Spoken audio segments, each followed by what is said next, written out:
Good. I am sure that the Frankie DeChico incident comes up where you took one of our guys that you were looking to kill me of all people, meaning John telling them this, and now, all right, you didn't get killed. It was a bumbled hit, but we'll shelf. You got to remember something, Tom.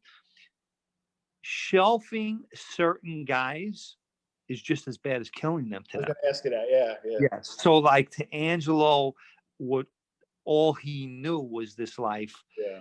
And it was like killing him inside, internally killing him. Interesting. You break them, as they say. So let's talk about like outcomes before we conclude. So Andrew Ruggiero, I believe, dies of has cancer. He gets out on bail. As a matter of fact, my mother and I were living on Remsen Avenue and Avenue J, and a guy by the name of Tony Muscatello brings Angelo down into our basement, and I wasn't allowed to come down. And they have a meeting with Angelo right before he passes away, and he was very, very sick. So yes, he did get out. He was out. Interesting. So he passes. Obviously, we know what happens to John Gotti Jr. Castle, I believe, is fighting COVID in a respirator now. Yeah, I read something about that. And obviously, Vic Amuso's in jail as well. So, like, fast forward to your era, you mentioned that you did kind of deal with, Vic Amuso's, what is it, son-in-law, Joey. Yeah, and my question is, I'm like, I'm obsessed with this stuff because I live the history of it. To me, it's like being an historian, right? But you lived it, right? So, like because you're related to a Muso, you're related to a Gotti, you're related to whoever, right? Does that still hold weight in the current 2020? Up until when you served, did that hold weight being legacy to some of these guys, or did it not really matter because it was so long ago? I mean, I would say yes and no, because yes, because they're going to respect, these guys and who they were. And then no, because they're going to judge whoever that is by how they carry themselves as an individual.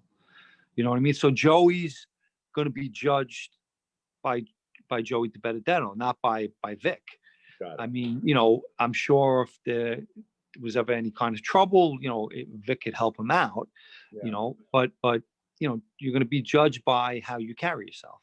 Got it. Now, with law enforcement after that, obviously RICO case was already happening with Giuliani, but it became a super force. Obviously, after Gotti's era, things kind of quieted down. If anything, like you're showing us that it's alive and well.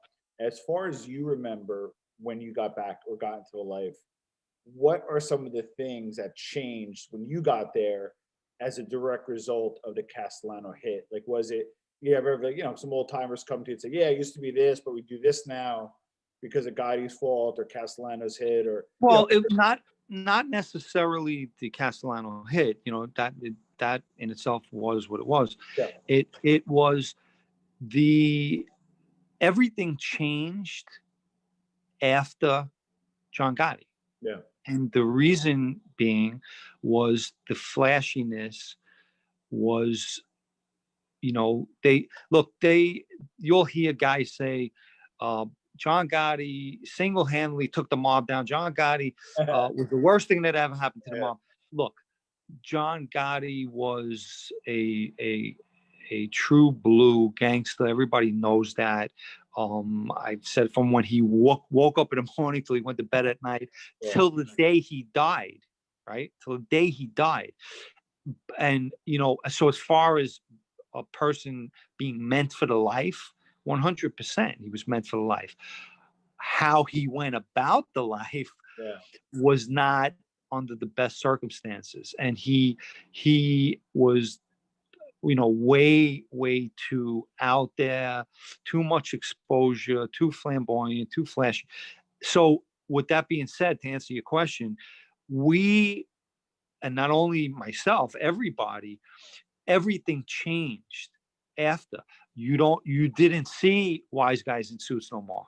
Yeah. I mean, unless there was a wake or, you know, an occasion, but everything got toned down.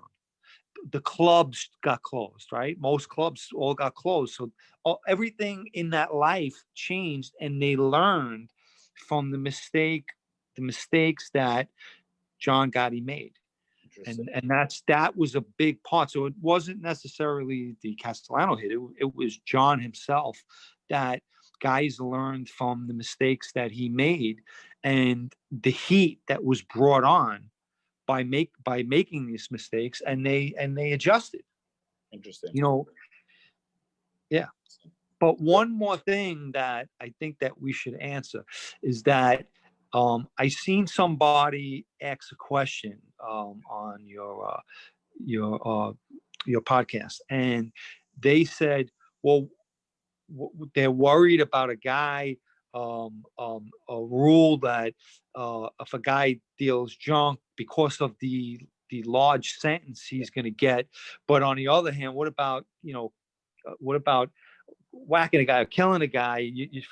The difference is, it's a good question, but the difference is, and you and I spoke offline, that, you know, in the drug business, you're in the business every day. So every day you have the exposure to get pinched, right?